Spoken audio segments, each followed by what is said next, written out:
Difference between D glucose and L glucose. Glucose का molecular formula 180 होता है। यह डी और एल फार्म में एग्जिस्ट करता है। ग्लूकोज जो होता है ऑप्टिकल एक्टिव मॉलिक्यूल होता है। यह ऑप्टिकल आइसोमर शो करता है जिसको एनेंसियोमर्स बोलते हैं। ये डी और एल फार्म में एग्जिस्ट करता है। डी डेस्टोरोटेटरी होता है, एल लिबोरोटेटरी होता है। हालांकि डी और एल फार्म जो होते हैं ना केवल ऑप्टिकल रोटेशन के बेस पे डिफरेंस होते हैं बल्कि इनको कॉन्फ़िगरेशन के बेस पे भी इनको डिफरेंशिएट किया गया है। डी को डेस्टोरोटेटरी बोलते हैं और एल को लिबोरोटेटरी बोलते हैं। ग्लूकोज में डी और एल कॉन्फ़िगरेशन पाया जाता है। इसका निर्धारण हम ग्लिसरॉल्डिहाइड मॉलिक्यूल के बेस पे करते हैं। ग्लिसरॉल्डिहाइड जो होता है उसमें कायरल एटम पाया जाता है।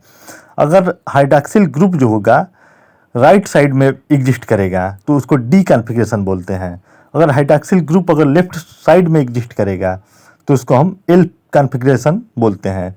इस तरह से ग्लूकोज का स्ट्रक्चर का निर्धारण जो होता है ये ग्लिसरॉल्डिहाइड मॉलिक्यूल के स्ट्रक्चर से किया गया है। ग्लूकोज जो होता है हमारी बॉडी में डाइजेस्ट हो जाता है, बट एल ग्लूकोज जो होता है हमारी बॉडी में डाइजेस्ट नहीं हो पाता है। बॉडी मोस्टली डी ग्लूकोज को ही अपटेक कर पाती है। डी ग्लूकोज और एल ग्लूकोज एक दूसरे के स्टीरियो आइसोमर होते हैं। मीन्स इनका सेम केमिकल फार्मूला होता है बट इनका स्ट्रक्चरल फार्मूला जो होता है डिफरेंट होता है। मतलब मॉलिक्यूल का स्पेशियल अरेंजमेंट डिफर होता है।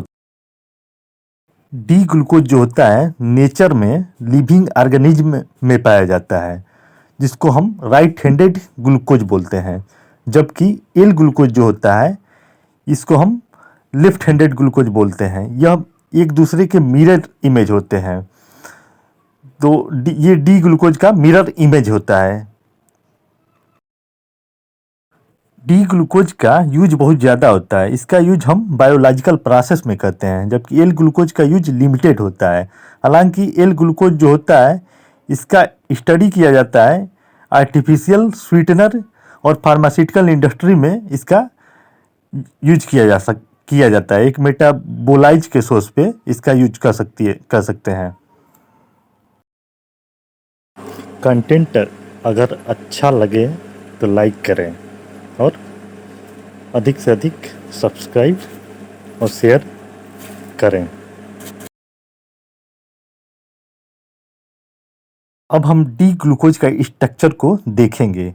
डी ग्लूकोज जो होता है ये प्लेन पोलराइज लाइट को क्लॉकवाइज डायरेक्शन में रोटेट कर सकता है। यहाँ पे फिशर प्रोजेक्शन शो किया गया है डी ग्लूकोज का।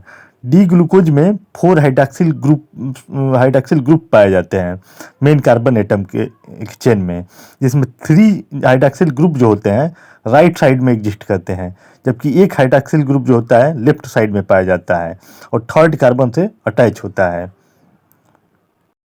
इसके अलावा इसमें एल्डिहाइडिक ग्रुप पाई ही जाती है और इसमें 3 जो होते हैं राइट साइड पाया जाएगा हाइड्रॉक्सिल ग्रुप और एक जो होगा हाइड्रॉक्सिल ग्रुप लेफ्ट साइड में पाया जाएगा। तो ये जो होता है डी ग्लूकोज का कॉन्फ़िगरेशन होता है हमारा। अब हम एल ग्लूकोज का कॉन्फ़िगरेशन देखते हैं।